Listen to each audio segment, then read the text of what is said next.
تو بس پہلی صفت جو قرآن مجید کی ہے وہ یہ ہے کہ اس میں میرے لیے واعظ و نصیحت ہے۔ سب سے پہلے ہم جب قرآن پڑھیں اس غرض سے پڑھیں میں نے اسے کیا سیکھا ہے،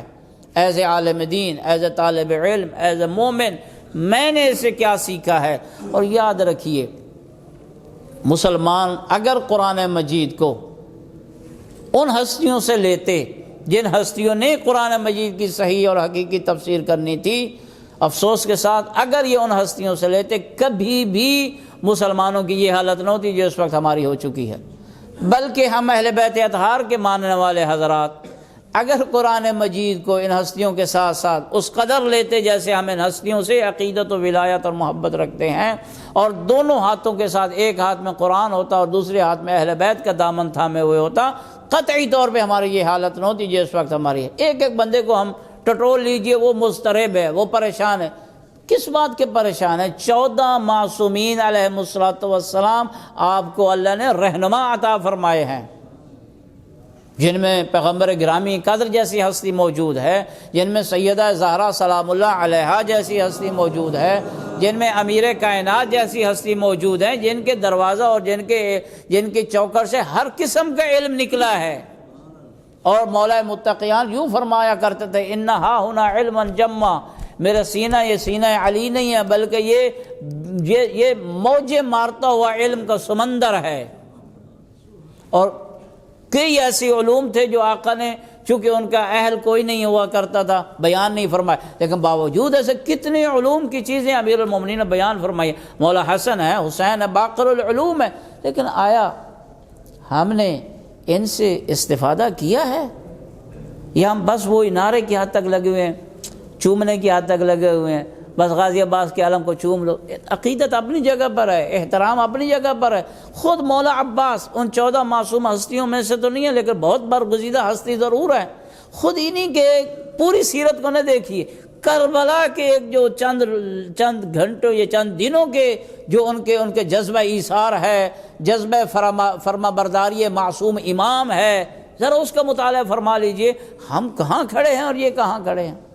تو قرآن اور ان سے دوری کا واقعان یہ نتیجہ ہے کہ ہم اس جو ہے وہ گھٹاٹوپ اندھیروں میں اس وقت زندگی بسر کر رہے ہیں، پریشان، پتہ نہیں کیا ہوگا۔ بھائی آپ کے سامنے یہ قرآن مجید موعظہ ہے، تو سب سے پہلی صفت کہ یہ واعظ و نصیحت والی کتاب ہے۔ دوسری وشفاء لما فی الصدور، جو انسان کے دلوں میں بیماریاں پیدا ہو جاتی ہے نا، ظاہر ہے انسان کی روح بھی مریض ہوتی ہے جس طرح انسان کا جسم مریض ہوتا ہے۔ اللہ نہ کرے کہ ہم میں سے کوئی جسمانی یا روحانی طور پہ مریض ہو، لیکن بہرحال یہ زندگی کا حصہ ہے۔ جس طرح انسان کا ظاہری جسم بیمار ہوتا ہے، اسی طرح اس دنیا کے تھپیڑوں میں انسان کی روح بھی ڈیمیج ہو جاتی ہے، کبھی صحبت کی وجہ سے، کبھی گھریلو مسائل کی وجہ سے، کبھی کسی وجہ، کبھی غذا کی وجہ سے۔ اگر انسان غذا پاک اور پاکیزہ نہیں کھاتا روح ڈیمیج ہو جائے گی۔ بھائی جس طرح گندی غذا سے انسان کا جسم ڈیمیج ہو جاتا ہے اور بندہ کہتا ہے کہ فلاں غذا نہیں کھانی چاہیے تھی، ڈاکٹر کہتے ہیں آپ کو یہ غذا ترک کر دے، اسی طرح روح کے معالج بھی فرماتے ہیں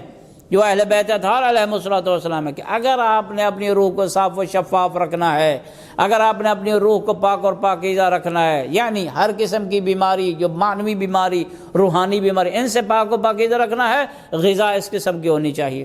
وہ ایک باقاعدہ ان کے ہاں بھی فہرست ہے کہ آپ کی غذا میں یہ چیز نہ ہو، یہ چیز نہ ہو، کسی کا لوٹا ہوا مال نہ ہو، وہ آپ کا مال خمس شدہ ہونا چاہیے، آپ کے مال میں دوسرے کا جو حصہ ہے وہ وغیرہ وغیرہ، بہن کا حصہ اس میں نہ ہو، بیٹی کا حصہ کھایا ہوا نہ ہو، اولاد کو آپ نے دیا ہو، یہ سارا کچھ ہے۔ انسان کی روح کی شفا کے لیے کیا ہے؟ شفاء، یہ قرآن مجید شفا ہے۔ اور آخری 2 صفتیں فرمایا ورحمۃ،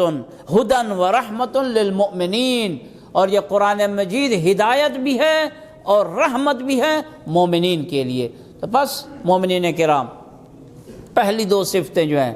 اس میں خطاب ہے لوگوں کو، اور آخری 2 صفتیں جو ہیں جس میں کہا گیا کہ یہ ہدایت اور رحمت ہے کن کے لیے؟ مومنین کے لیے۔ اس کا مطلب یہ ہوا کہ اس قرآن مجید سے ہدایت وہی حاصل پائیں گے جو پہلے صاحبان ایمان ہوں گے، جن کی یہ انسان کی جو روح کی سرزمین ہے وہ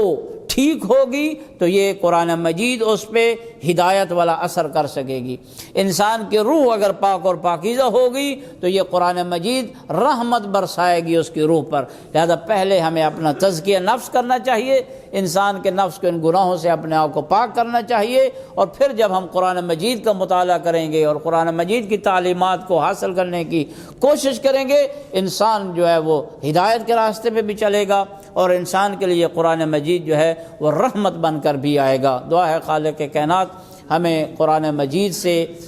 زیادہ استفادہ حاصل کرنے کی توفیق عطا فرمائے۔